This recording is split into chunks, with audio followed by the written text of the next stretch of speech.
In তানসুরুল্লাহ ইয়ানসুরকুম, তোমরা যদি আল্লাহকে সাহায্য করার কাজে এগিয়ে আসো, আল্লাহও তোমাদের সাহায্য করবে।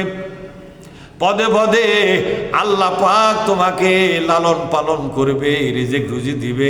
ওই কথাটা আল্লাহ সূরা কুরাইশের মধ্যে বলে দিয়েছেন। ফালিয়াবুদু, বলেন ফালিয়াবুদু রব্ব হাযাল বাইত। ছোট্ট একটা সূরা, কত গুরুত্বপূর্ণ কথা বলেছেন। সুবহানাল্লাহ পাঠ করেন।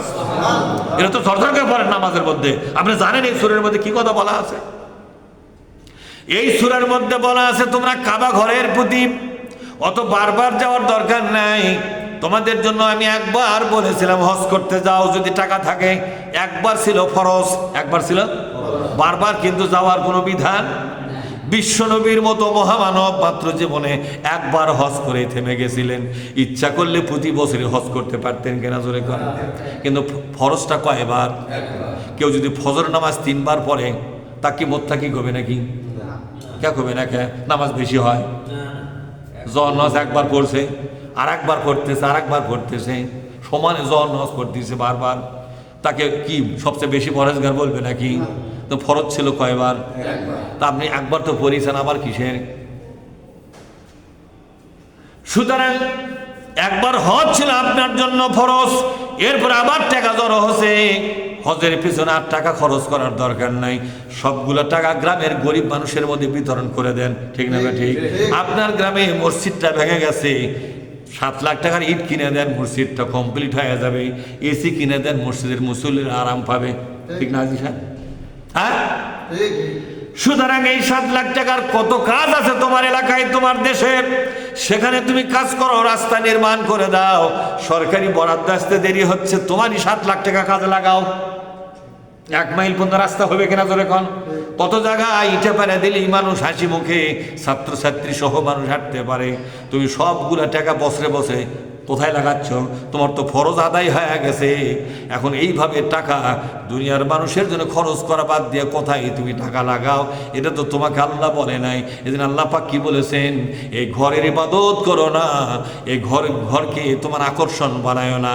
তোমার কাছে আকর্ষণ হবে আল্লাহ পাকের ইবাদত। এই কাবা ঘরের অনেক লোক আছে, কাবা ঘরে একবার গেলে আশা বলে ওই আকর্ষণ আমার ভুলে পাচ্ছি না আমি। আল্লাহ কি বলছেন? না রে না, কাবা ঘরের আকর্ষণ নয়, তোমার মধ্যে আকর্ষণ তৈরি হতে হবে আল্লাহ পাকের। কার আকর্ষণ? ধরে কোন? ফালিয়াবুদু, বলেন ফালিয়াবুদু। অবশ্যই তোমাকে আইন মেনে চলতে হবে। ফালিয়াবুদুর বাংলা হলো অবশ্যই তোমাদেরকে আইন মানতে হবে। রব্বা, ওই রবের, কোন রব? হাযাল বাইত, এই যে কাবা ঘর, এই কাবা ঘরের একটা রব আছে, সেই রবের নাম কি? আল্লাহ। ওই আল্লাহর আইন মানো। হজ করেছো ভালো কথা, যেখানেই চলে গেছো সেখানে আল্লাহর আইন মানার সুযোগ আছে না নাই?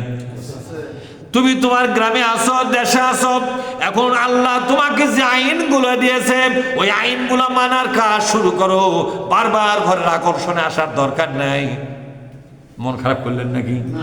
অনেক লোক আছে আচ্ছা একবার হজ করবে গেলে না হলে 80-90 বার উমরা করে না? উমরা কিন্তু দিনে সামান্য না কাজ, অল্প কাজে তো উমরা কিন্তু কি হয়, শেষ হয়ে যায়। তো 50 বার বা 10 বারও যদি উমরা করে তো উমরা আর কত করবেন আপনি? ঘুরে এসে আবার পরে করছে না, মন ইয়ে হচ্ছে না, আবার যাবো 1,20,000 তো আবার যাও উমরা কর্ম। উমরা কয়বার করছে? একবার তো করিস। একবার করবার যা কয়বার করছে? ওটি 15-20 বার তো করেই ফেলে। যারা হজ করবার যায় তারা ঘন ঘন উমরা করে না?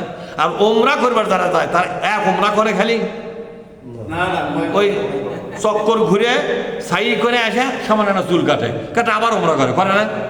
উমরার তার কুরবানি নাই, আরাফার ময়দানে যাওয়া নাই, ওকুকে আরাফা নাই, মুজদালিফায় যাওয়া নাই, কথা ঠিক না?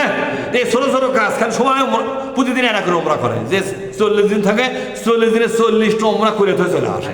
তাহলে আপনারা কি বুঝলেন? আল্লাহ কি বলল? রব্বা হাযাল বাইত, এই ঘরের যিনি মালিক ওই মালিকের আইন মেনে চলো। বারবার এখানে আসা লাগবে না, একবার এসেছো ভালো কথা, বারবার আসার কি দরকার?